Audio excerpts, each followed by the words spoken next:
Hi everyone. So today I'm gonna present this video based on the last three digits of my student number. The countries assigned to me for this ethical leadership assignment are first country India, second country Belgium, third country Singapore. So I will begin by discussing the sub video 1A, India whistleblower laws. India has two primary legal frameworks that address whistleblowing: the Whistleblowers Protection Act 2014 and Section 177 of the Companies Act 2013. The Whistleblowers Protection Act was passed in response to growing public concern following several tragic whistleblowers incidents, most notably the murder of Satyendra Dubey, an engineer who exposed corruption in the Golden Quadrilateral Highway project. This law focuses on the public sector and seeks to protect individuals who report corruption or wrongdoing in government bodies. It allows anonymous disclosures to the Central Vigilance Commission, restricts identified disclosures, and prohibits retaliation like demotions, harassment, or transfers. However, in practice, its enforcement is weak. A 2015 amendment even sought to weaken protection, especially for disclosures involving national security. Overall, while this law looks so strong on paper, its implementation has been delayed, and the whistleblowers in India still face serious risk. The second important law is part of the Companies Act 2013, particularly Section 177. This requires certain companies to establish a vigil mechanism, essentially a whistleblower policy that allows employees to report unethical behavior. It helps promote integral accountability, especially in listed companies. But again, this law's effectiveness depend on corporate culture. Many companies adopt these policies only to comply with the law, not necessarily to protect whistleblowers. Small firms in India often ignore these provisions altogether. So, in summary, India has taken steps to protect whistleblowers, but gaps remain, especially in enforcement, protection, and awareness. This is sub video 2A, India whistleblowing incident, Satyendra Dubey. Let me begin with India. One of the most tragic and impactful whistleblowing cases in India's history is that of Satyendra Dubey, an engineer working with the National Highways Authority of India. In 2003, Dubey was managing a segment of Golden Quadrilateral Highway project, a major national infrastructure initiative. He discovered serious corruption, including poor construction quality, financial irregularities, and fraud in awarding contracts. Dubey reported these findings directly to the Prime Minister's office in a confidential letter.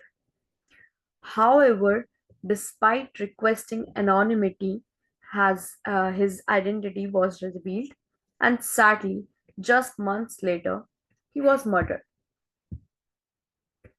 His case shocked the entire nation. It exposed the dangerous lack of protection for whistleblowers and triggered widespread public outrage.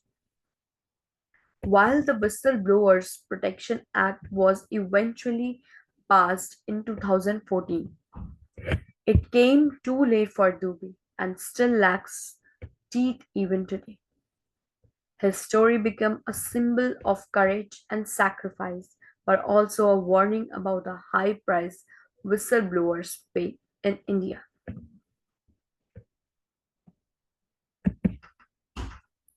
This is sub video 3A. India, Dr. APJ Abdul Kalam. In India, I have selected Dr. APJ Abdul Kalam, the former president of India and one of the country's most beloved scientists and public figure. I choose Dr. Kalam because he is widely regarded as a symbol of ethical leadership, visionary thinking, and humility. He served as India's 11th president from 2002 to 2007 and played a significant role in the nation's scientific and educational development. Let me now break down his leadership characteristics. Vision. Dr. Kalam was a visionary leader who presented a bold roadmap for India's future in his mission titled Vision 2020. He emphasized science, technology, education, and self realization. His vision was not only strategic but also inclusive, targeting both urban and rural upliftment. Integrity. Dr. Kalam was famously honest and incorruptible. Despite holding the highest office in India, he lived modestly and refused to misuse power. His personal integrity inspired millions. Good example. He led by example, whether it was refusing special treatment or donating his salary to charities. Dr. Kalam practiced what he preached: clear goals and encouragement. His speeches often inspired students, scientists, and politicians to dream big and act ethically. He strongly encouraged youth involvement in governance and innovation, demands accountability, and challenges authority. While polite and non confrontational, Dr. Kalam was not afraid to challenge the status quo. He questioned nuclear policies and was deeply involved in promoting peaceful scientific development. Ethical guidance. He often linked leadership to moral responsibility. He once said, "A leader must have a vision and passion, not just for success, but for doing the right thing." Internal locus control. He believed in shaping one's destiny through discipline and hard work. Babelian traits. Very low. He wasn't manipulative or controlling. He believed in inspiration over domination. Dr. Kalam's leadership legacy continues to live on, not just in policy but in the hearts of the people.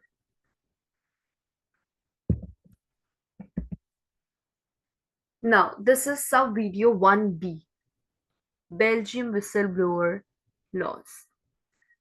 Next, let's look at Belgium. Belgium's whistleblower protection laws have improved significantly in recent years, largely because of the European Union Whistleblower Protection Directive, which member states were required to adopt. The first key law is the Whistleblower Protection of 2022. This law covers both public and private sectors and provides strong protection to individuals who report wrongdoing, including corruption, fraud, and health or safety risk. It ensures confidentiality, protect against retaliation, requires organization to set up internal reporting systems. It's enforced by the federal ombudsman, and in serious cases, whistleblowers can report directly to external authorities.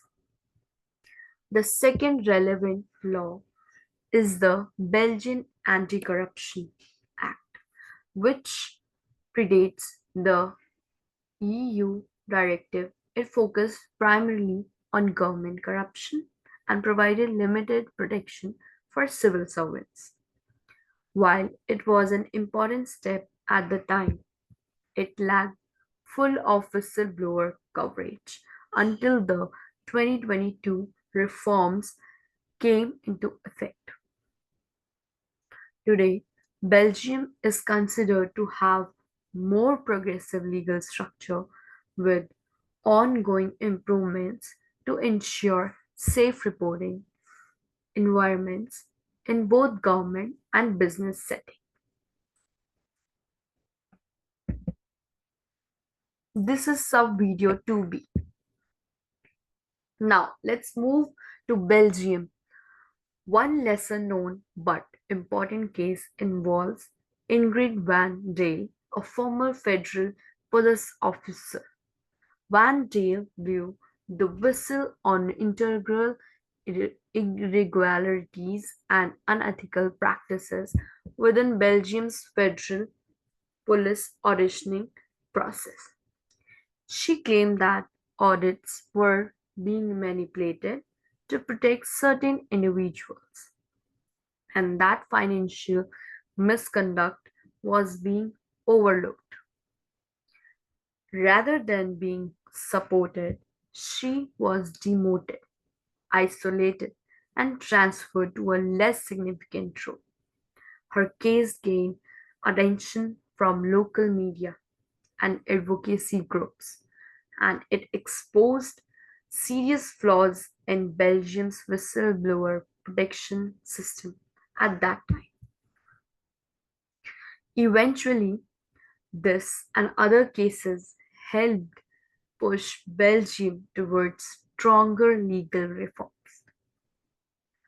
especially under the EU's Whistleblowers Directive, which was incorporated into national law in 2022. While Van Dale's experience was traumatic, her courage played a key role in shaping better legal protections for future whistleblowers in Belgium.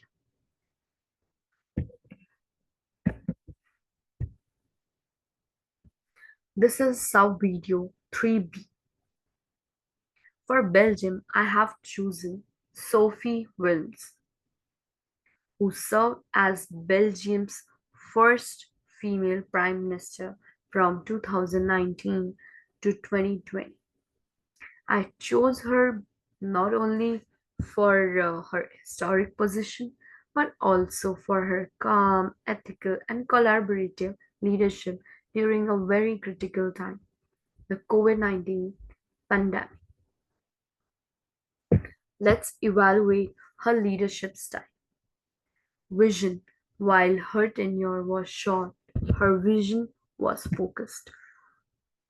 She worked to unify Belgium's fragmented political system and manage the crisis with a clear communication strategy. Integrity. Sophie Wilms showed honesty and transparency in daily updates during the pandemic.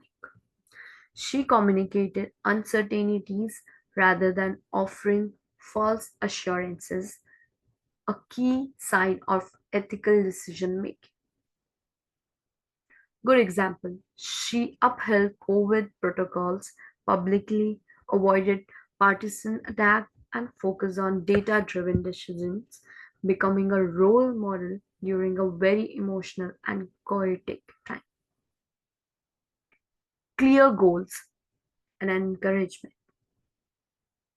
She frequently consulted scientists, experts, and cross party leaders. Her approach was collaborative, not authoritarianism. Accountability and responsibility. She regularly faced the press, took responsibility for tough decisions, especially lockdowns and economic aid programs, challenges authority. Wilms often had to navigate Belgium's complex political landscape, which includes multiple regions and language divisions. She succeeded in maintaining dialogue and cooperation, a real challenge in Belgian politics. Ethical guidance. Her behavior emphasized transparency, empathy, and health over politics, setting a high ethical standard internal locus of control. High. She remained composed under stress and took initiative instead of blaming others. Machiavellian traits. Low. Her politics were principled rather than manipulative. So, overall, Sophie Wilms represents a modern ethical leader who rose to the occasion during crisis, proving that even in a divided system, integrity and collaboration can lead.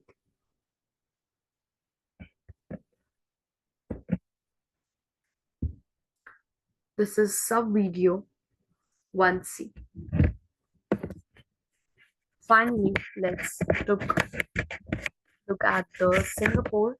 While Singapore has a reputation for low corruption, it actually lacks a comprehensive standalone whistleblower protection. The first legal framework relevant here is the Prevention of Corruption Act. This is enforced by Corrupt Practices Investigation Bureau and empowers the government to investigate and prosecute corruption cases. Whistleblowers' identity is kept confidential, but there were no specific legal protections for those who report misconduct. The second related law is Section 81 of Employment Act, which offers some protection from retaliation, like dismissal if a worker raises a grievance or reports unlawful conduct. However, this section is very limited in its scope and doesn't apply to all sectors or reporting scenarios.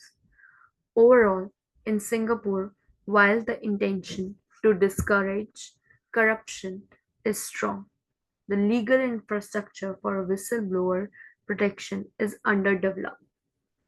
Most whistleblowers rely on internal reporting channels or hope for support from the CPIB. There is growing debate around introducing formal protection, but so far no comprehensive law has been passed.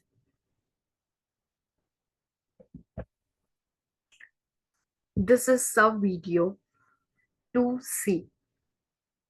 Finally, in Singapore, one notable case is that of Glenn Ong, a former employee at the Monetary Authority of Singapore, the country's central bank and financial regulator. Ong raised concerns about irregularities in the licensing process for financial institutions. He alleged that procedures were being bypassed or mishandled, possibly exposing the system to risk. Instead of being protected, Ong reportedly faced integral hostility. He eventually resigned, and his concerns were not publicly investigated in depth. His case did not result in criminal action or direct reforms, but it did highlight the weak whistleblower protection environment in Singapore. Even though Singapore is praised for low corruption, cases like Ong's show that without formal legal protection, even well meaning whistleblowers can be ignored or mistreated.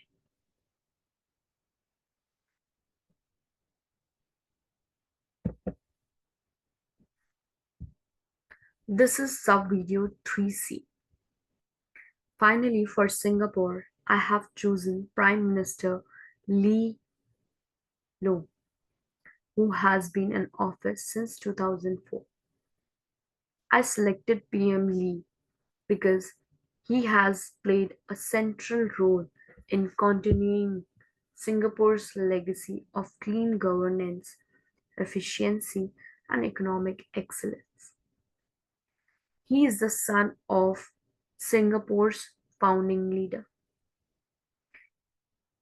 Lee Yuan Yew, but has built his own leadership legacy over the past 2 decades. Let's look at his leadership traits. Vision. PM Lee has driven forward long-term goals like digital transformation, urban sustainability, and international trade leadership. Under his guidance, Singapore has remained competitive globally.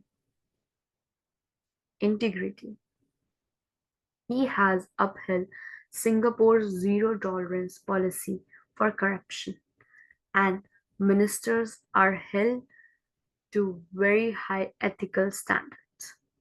In fact, when any impropriety is suspected, integral investigations are swift and public. Good example: PM Lee leads a disciplined life, avoids excess, and is often seen walking the dog, be it in public housing policies or COVID response efforts. Clear goals and encouragement.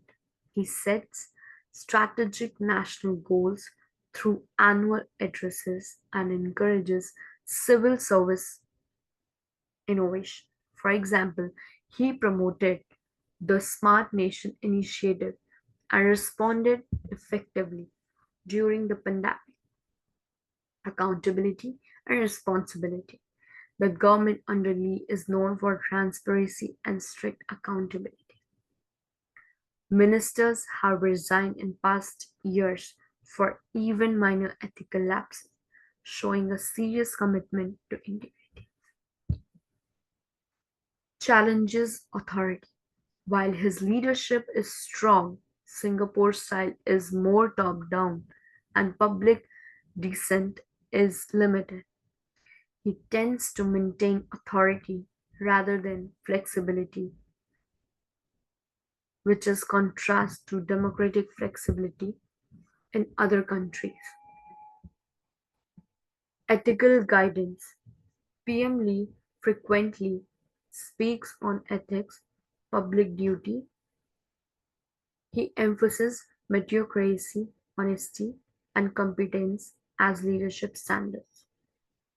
Integral locus of control. Very strong, he is confident, calm, and meticulous in planning. Machiavellian traits. Moderate.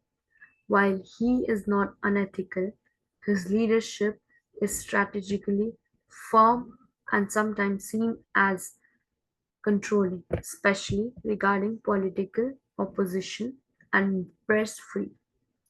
In short, PM Lee represents disciplined and institutionalized leadership which has worked well for Singapore's context, although it leans toward a more authoritative structure.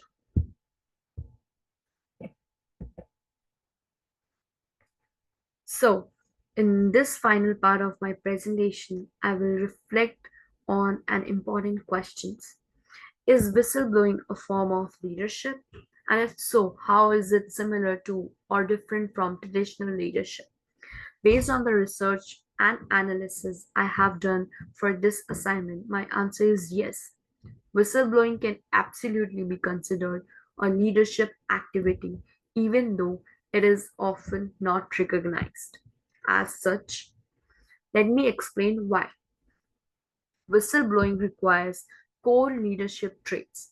When we think about leadership, we think about qualities like integrity, courage, accountability, and influence. Interestingly, these are exactly the same traits demonstrated by whistleblowers. Let's take the case of Satyendra Dubey in India. He wasn't a manager, politician, or a business leader. He was an engineer, but his decision to expose corruption in a multi-crore highway project showed courage, moral conviction, and commitment to public interest. He risked and ultimately lost his life for the sake of truth. That's leadership in its purest ethical form, taking responsibility for doing the right thing, not for reward or power, but because it's the right thing to do. Similarly, Ingrid Van Dale in Belgium, a police officer, challenged unethical conduct inside the federal system. She didn't have formal authority, but she led by example and conscience, just like a true ethical leader would. Even in Singapore, Glenn Ong stood up to a powerful system. He didn't lead people in a formal sense, but he embodied personal leadership by holding his institution to account. Leadership and blowing similarities.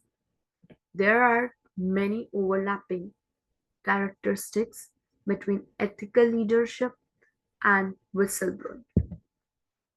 Integrity both require a strong internal compass and commitment to ethics. Courage, whether you are leading a nation or exposing wrongdoing, it takes bravery to stand up and speak up. Accountability. Ethical leaders take responsibility just like whistleblowers do when they bring unethical actions to light. Inspiration. Whistleblowers can inspire reforms just as good leaders inspire change and ethical cultures. Challenging authority. Both roles often involve questioning decisions, systems, or behaviors that go against ethical standards. In that sense, we can say whistleblowers are moral leaders, even if they don't have formal leadership titles. Key differences. However, it's also important to note some differences between whistleblowing and traditional leadership. Leadership is often proactive, while whistleblowing tends to be reactive, responding to wrongdoing that's already happening. Leaders usually work within the system, while whistleblowers often act against it, especially when the system fails. Whistleblowing is usually individualistic and sometimes lonely, while leadership typically involves guiding others or teams. Also, while leaders often receive recognition and support, whistleblower may face hostility, retaliation, or social isolation which can discourage others from speaking up. This distinction highlights why strong leaders are needed to support whistleblowers. Ethical leadership creates a culture where whistleblowing is safe, respected, and even rewarded. In conclusion, I believe whistleblowing is a leadership activity, especially moral leadership. Both share values of integrity, accountability, and courage. While whistleblowers may not lead teams or organizations, they lead by example, often sparking changes in way that formal leaders sometimes fail to do. Moving forward, the connection between ethical leadership and whistleblowing must be strengthened. Leaders must create environments where ethical concerns can be raised without fear, and whistleblowers must be seen not as threats but as partners in protecting the truth. Thank you so much.